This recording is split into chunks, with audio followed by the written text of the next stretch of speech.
Alright, so this is a suggestion via a donation. The name of the video is When Horror Movies Become Real Life. This is coming from the channel Casual Geographics. Let's check it out. So I watched Nope, and by far the scariest scene was actually the most realistic. Nope. Obviously spoilers ahead, so if you haven't watched it, save this video and then come back when you do. Bro. Okay, yeah, I didn't see it, but it's fine. For me, the most chilling scene in the entire movie was the Gordy scene. Basically, there was a TV show revolving around a family adopting a chimpanzee. Except one day, in front of a live studio audience, right. Gordy went on a rampage, violently murking 2 actors and severely maiming a young girl. And I do think it was a reference to the 2009 Travis the Chimp attack. Hey, listen, I've known like my entire life to not mess with chimpanzees or any type of like monkeys. I'm sorry, they're like us, but like with like less willpower potentially, maybe a little bit more than that, right? But they're definitely like us, but not. And I know humans are crazy, so obviously these animals that are 3-4 times stronger than the average one of us is probably equally crazy. Travis was a pet chimpanzee. 2 words that have no business being in the same sentence. Yeah, pet chimpanzee. He was adopted by Sandra and Jerome Harold, and he was basically a celebrity in that community. He was known by everyone, appeared on TV, and he even took pictures with members of the police department, which is actually going to be really important later. Okay. Travis would sleep in bed with her and her husband and would even take baths with them. No comment on that. Right. Okay. He knew how to watch TV. Bro could drive, and he would even drink wine with his owners. To the point where I'm almost positive he wasn't driving. He was probably just photographed while sitting in the front seat of the vehicle. That's probably what happened. Sandra said this, and I don't think anything has ever aged worse. And it's not like Travis didn't have incidents where people saw what he was capable of. One time he bit someone so hard that it drew blood and they had to go get a rabies shot, but when that person filed a police report, it was never investigated. I wonder why. Another time, Travis was in a car when someone threw a bottle at him, causing him to hold up traffic for hours and evade cops as he attempted to get his lick back. But nothing ever happened and nobody did anything because they claimed Travis was only playing. I wonder why. However, after that, Sandra decided to keep Travis inside at all times. And after her husband passed and her mental health declined, so did her ability to care for Travis. Okay. So now Travis was stuck inside, overweight from eating nothing but junk food, depressed and never able to socialize with his own kind. Bro, was that a fat chimpanzee? Listen, guys, I'm gonna be honest. I didn't know if that was even like a plausible thing. I had no idea that there could be such thing as fat chimpanzees. I also noticed the volume was a little awkward. Hopefully it's fixed now. And bro was very much maidenless. Oh, and he was on Xanax. Yeah, at that point, Travis was just a landmine with a pulse, and in 2009, it finally exploded. While helping her friend lure Travis back inside, Charlotte Nash held up his Tickle Me Elmo to get his attention. Tickle Me Travis Elmo? charged and proceeded to horrifically maul her. Travis brutally mutilated the woman, even after getting hit in the head with a shovel and stabbed in the back with a butcher knife. Eventually, Travis was put down and Charlotte Nash survived. But her face and hand had literally been torn off. It was so bad that first responders and cops needed therapy after witnessing the carnage. Right. And Nope actually referenced her as a disfigured child star is seen wearing a veil, the same kind Charlotte would wear after the attack. Not to mention Gordy and Travis died in the exact same way. And in both cases, a wild animal is treated as a commodity and exploited. The result traumatized everyone involved. But at the end of the day, Travis was the biggest victim in all this along with Charlotte Nash. He should have been living his best life in the jungle as a wild. Okay, firstly, how old is this movie? I think for the most part I've seen a good amount of Jordan Peele's movies, enough to kind of see them all, I thought, right? I thought the last one was the girl who was on the beach, who she went down. Oh God, guys, there probably are more. That was super long ago. Animal. Instead, he was drinking wine and taking Xanax as someone's flex. Right. So if you're ever rewatching this movie, keep in mind that this actually happened. Here's some more facts about the Travis Chimp incident. Basically stuff I left out in the first video that I figured would be important to know. After the first incident where Travis held up traffic for hours, Connecticut actually ended up passing a law where you couldn't own a primate heavier than 50 pounds. By the time of the attack, he was pushing past 200. But the law didn't apply to Travis because people assumed that the Heralds had him for so long that he was considered not to be a public threat. Okay. Sandra Harold was actually warned by an animal control officer that once Travis reached maturity, he'd be more prone to violent and aggressive tendencies, like male chimps in the wild. Especially since he wouldn't have an outlet for certain urges he would get once he became mature. But obviously, Sandra didn't listen. Now, I'm gonna be honest, I'm not trying to judge this person here, right? But kind of like, guys, depending on, I don't know, based off of all the information we have found so far, You're bathing with the chimp. You're giving the chimp wine. Somehow the chimp has now had Xanax. All these other things, right? It would not. I'm not trying to assume here. I promise you, I'm not trying to assume here. But imagine, it may not be that far of a stretch to eventually find out. Okay? But we're probably never going to find out. A lot of people blame Sandra for the event, and I'm one of them. But I think it is worth mentioning that in 2000, her only daughter tragically passed in a car accident, causing her to literally see and treat Travis as a child since she had lost her only one. And when her husband died a couple years later, Travis was literally all she had. Right. Not justifying it at all, but, it's complicated. Travis was also visibly depressed at the loss of his adoptive father. After his death, Travis would apparently take pictures of Jerome Harold off the wall and hold them tightly, clearly mourning. According to reports, Travis had been prescribed Xanax by a vet to help him calm down. He was even given Xanax-laced tea the day of the attack. Xanax is often used to help treat anxiety, but it can also cause hallucination, rage, and mania. After horrifically mauling Charlotte Nash, Travis was shot 4 times. Mortally wounded, Travis went back to the house and passed away right next to his cage, which you have to assume was his safe space. On a wholesome note, Charlotte Nash actually ended up undergoing a face transplant and actually seems to be doing a lot better these days. And according to her, she's no longer in pain and doesn't even seem to really remember the attack, just what people tell her about it. And honestly, it's probably better that way. Yeah. Despite all she's been through, she's still managing to stay positive. Is this also after the police? Is that really her? Guys, I've never seen a face transplant. All right, I have no idea what to even expect. Right, but if that's her, the face transplant is. Where do the lines meet, guys? Like, do they also transplant like the hair follicles from like the scalp, or was she? Hold on, guys. I am intrigued. I'm thoroughly intrigued. Okay. Because like she still has her hairline, so like where was the transplant? Maybe under here. And how did you get a face? I have so many questions, guys. I'm not trying to be disrespectful here. I just don't understand. Are you wearing guys? I mean, listen, a lot of people donate a lot of things, but do they donate faces? That's one question, a serious one. The next serious question is, was the person expired? I'm guessing, right? And so oh gosh, guys, there's so many questions. I mean, I like the fact that, obviously, if you can do it, right? I mean, your face will live on, right? I don't know. That's intriguing. That's super intriguing. That way. Despite all she's been through, she's still managing to stay positive. Also, after the police officer who put down Travis was denied therapy, laws were passed to make sure cops that had to use lethal force on an animal could receive therapy for mental and emotional recovery. On this episode of Why No Human Should Ever Try to Own a Chimp is a story that, if I'm being honest, kind of messed me up the first time I heard it. Okay. Yeah, more than Travis. Former NASCAR driver St. James Davis and his wife LaDonna had a chimp they had adopted from Tanzania named Mo. And before you say it, no, this story isn't going in the direction you think it is. The couple treated Mo like he was their son, dressing him up, bathing him, and I'm not gonna lie. The guy on the left kind of looks like a light-skinned Jay-Z.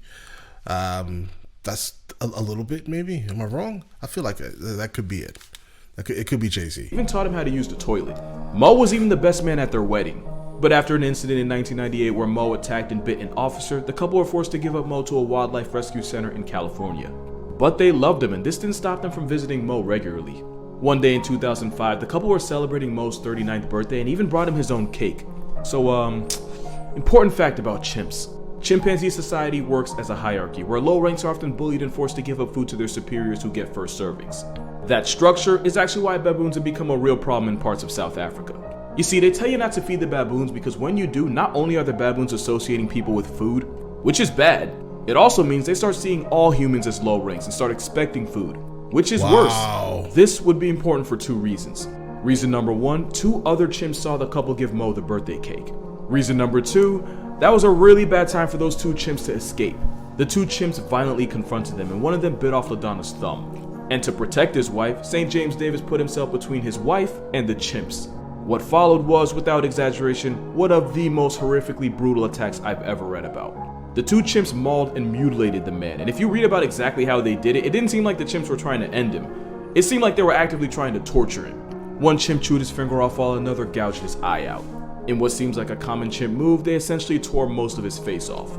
They even went as far as to chew off his genitals and a good chunk of his rear end, which is another thing chimps are infamous for. They basically did everything but murk him. Keep in mind, this was all over a birthday cake. And at this point, you might be wondering where Mo was when this was all going down. Right. As a chimp that grew up around nothing but humans, the event terrified him so much that he appeared paralyzed. Eventually, a couple workers put the chimps down, but by the time they did, the damage was already done. Right. Former high school football player and NASCAR driver James Davis had pretty much been torn to shreds. He nearly bled out 3 times on the way to the hospital, and the first 2 places wouldn't even take him. Someone even said they might as well just drop him at the coroner's office. Eventually, he was taken to a trauma center where he'd go on to have about 12 surgeries and would even be medically induced into a coma. Against virtually every force of nature, Davis survived and was discharged 6 months later. The moral of the story is still the same. Right. Davis had spent nearly 30 years of his life living with a chimp, and all it took was bad luck and a birthday cake to nearly flatline him. It just goes to show, chimps are really good at being wild animals, but really bad at being pets. Right. So I watched Nope, and without spoiling too much, it reminded me of something that actually happened. And I'm just gonna put that right there. This is Timothy Treadwell. If that name sounds guys, please tell me this is a real movie. He's just not trolling.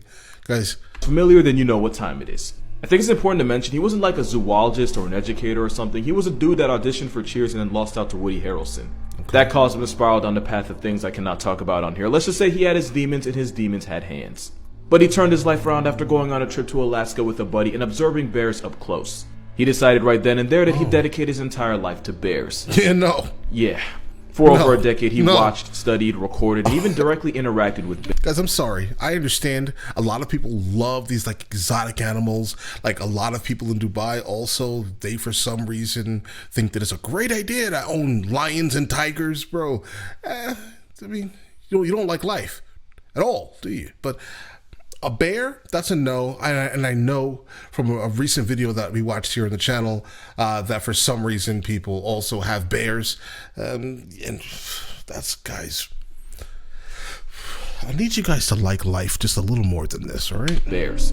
He would get extremely close to them and would sometimes even play with bear cubs because he claimed that he had their trust.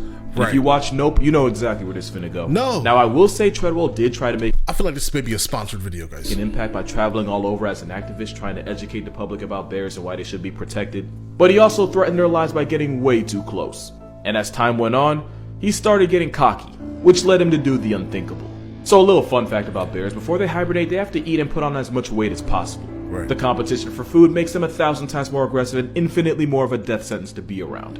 Against literally everyone's warning, he chose this time to go camping around them. Not only that, but he purposely set up his camp around a known bear trail so that bears would walk right past his tent. Not only that, but he refused to carry bear spray because the Steve Irwin stereotype figured the bears trusted him so much that he never needed. And not only that, he brought his girlfriend with him. So pretty much he chose the worst place at a worst time with no way to defend himself. You know where it goes from here. Yeah, basically. On October 5th, 2003, Treadwell spoke to a friend about how much fun he was having. On October 6th, rangers found his and his girlfriend's half-eaten corpses around their campsite. But the most disturbing part, a video camera was actually left on as the grizzly attacked them. Another cute little fact about bears, they don't wait until you flatline, they just start eating. Which meant there was a 6-minute audio recorded of him screaming in agony as he was getting mauled and eaten alive while his girlfriend could only watch. And since she was also screaming, the bear eventually went after her too. The audio was so graphic and traumatizing that it was never released to the public. You can find reenactments based on what happened on YouTube, but the original was vaulted out of respect for the family. Also, the bear that was only guilty of being a bear was tracked down and put out of commission. Obviously, soul eviction by bear is the worst way to meet God, and nobody deserves that. But bro literally asked for it, and it all could have been avoided with one word. Nope. Yeah, shout out to this comment, because I honestly don't know how I didn't talk about them already. So Siegfried and Roy were two German entertainers who blew up from their magic act. They were basically the magic what the Beatles were to rock. And their act often involved exotic animals, but especially big cats like tigers. You probably know how this movie ends. For years, the two became world famous for their performances, and especially for the ways that incorporate the wild animals. World famous? And you get the sense that they genuinely cared for all of their animals. Especially Roy, who had been around wild exotic animals since he was 10. And it was during a show on Roy's birthday that he... That man has his hand... He is touching the tiger's mouth. Performed his usual act with Manticore, a 400-pound white tiger. But this time, the tiger wasn't cooperating and was instead biting Roy's sleeve while ignoring his commands. And it was while animal trainers attempted to get Manticore under control that it finally happened. In front of a horrified audience, Manticore severely mauled the leading co-star, clamping his jaws around his neck and eventually dragging him off stage. It took animal trainers spraying him with a fire extinguisher to get the tiger to release his death grip. Roy would survive, but the attack severed his spine, cut an artery, partially paralyzed him, and even caused a stroke, virtually cutting both men's careers short. Right. Roy refused to blame his tiger for the attack, famously telling trainers not to hurt Manticore as he was being wheeled to the hospital for life-saving surgery. Surgery that he allegedly flatlined multiple times during. Later, Roy claimed that the attack was actually the tiger trying to save his life. Roy said he was already suffering a stroke, and Manticore sensed it. I'm sorry, what? And attempted to drag him to safety, the same way a mother would do to her cub. Really? However, the animal trainer that actually worked with them had a very different story. Yeah. Trainer Chris Lawrence would come out and say that the real reason for the attack was that Roy's relationship with the huge cat had deteriorated. And when Roy started going off script and doing things they hadn't practiced, that's when the tiger went, "You thought I was gonna say crazy?" Nah, the tiger tigered. Yeah, the trainer would also say that Roy had made several crucial mistakes handling Manticore and lied about what happened to protect the show, their brand, and himself. Roy basically called him a clout chaser. And I want to add, just for the record, there was literally nothing protecting the audience from the tigers.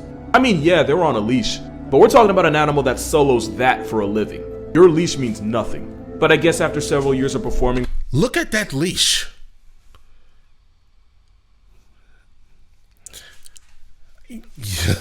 I would never.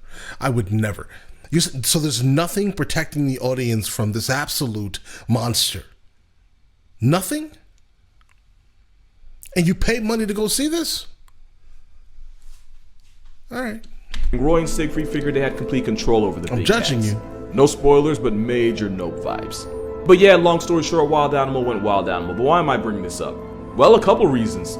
The largest population of tigers in the world is in India. You want to take a guess what number 2 is? Texas. In fact, this was in Houston. There are more tigers in America than found in the wild in the rest of the world. You remember that weird phase when people would use tiger selfies as Tinder profiles? I genuinely hope none of you got laid. And if you had Netflix during the pandemic, you already know about Joe Exotic. My point is, people have had a hard-on for exploiting tigers for as long as we've known about them. And fans aren't going to want to hear this, but this was just another example of that. I will give them credit for 2 things though. This might be the first story like this where the animal wasn't eventually unalived for being an animal. And number 2, it really did feel like they genuinely cared for their animals. I say that because if a 400-pound killing machine really wanted Roy to be a hashtag, his chalk outline would have been on that very stage. But when you take a wild animal and turn it into a side act, it's only a matter of time, because one thing about a tiger gone tiger. And ultimately all the attack was a tiger tigering. And just like that, I think I just gave you the entire plot of Nope without actually spoiling it. Moral of this story? Well, there's actually 2. Putting a lead... Yeah, not really. You didn't really spoil it for me. At least I don't think. You basically said there's going to be something chimp-oriented, potentially even a bear and some tigers. That's basically all I got from this in terms of the movie. But all right. Leash on a tiger is like putting a traffic cone in front of a runway 18-wheeler and telling kids it's safe to cross. And if you really love a tiger, the best thing you can do for it is let it be a tiger. At this point, we're all very much familiar with the Travis Chimp attack of '09. But there's a whole nother part of the story that way less people know about. Let's get Chimp Party used to be a business that was run by 2 people in Missouri. The business being renting out chimpanzees for parties, TV ads, movies, stuff like that. Yeah, at this point, I don't think I even have to say it. Take a shot for every bad decision you've heard in this video. If you're still alive by the end, you just weren't paying attention. Right. Anyway, in 2001, 3 chimpanzees escaped from Chimp Party and wandered down the road. And by escaped, I mean they walked through an unlocked door. Okay. The chimps eventually ran into an 18-year-old Jason Coates and a couple of his friends. Chimp activity followed. The 3 chimps charged at the teens who were chased into their car. And it was at this point where one of the chimps named Susie noticed Jason's dog and went after him. Jason did what any respectable dog father would do. Jason managed to escape into his house while his friends and dog were still in danger and returned with a shotgun. Now what happened next depends on who you ask. Some say Jason put down Susie after she had already been tranquilized and was no longer a threat. Jason said his friends and dog were still being attacked when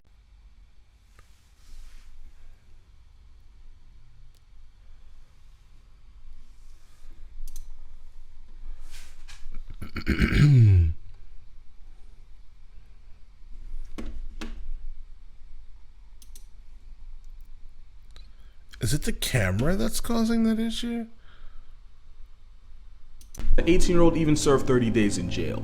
He was even hit with felony destruction of private property. The private property being the chimp that threatened his life. Right. And while serving his time, Jason actually ended up missing the birth of his first child. Chimp Party, which later became the Missouri Chimp Foundation, ended up being forced to give away their chimps in 2020 and 2021 after PETA claimed the apes were being held in poor, unsanitary conditions. You know, it takes a lot for me to side with Peter. I'd say this was a lot. But why am I telling you this story from 20 years ago? Go ahead. Well, Susie, the chimp that got gunned down, yeah, that was Travis's mother. Travis had already been sold by the breeders and was living with the Heralds when it all went down. And 8 years later, Travis would meet his end the exact same way as his mother. Only this time, It wasn't before someone got seriously hurt. Moral of this story, it takes a special type of people to make Peter the good guy. Right, I'll give you that, guys. So Peter just continues to dunk on themselves, right? Period. Listen, this one right here was solid. I knew none of these stories. I wish he did more of these type of things. These are cool, right? These are absolutely like almost like Mr. Ballin style of things.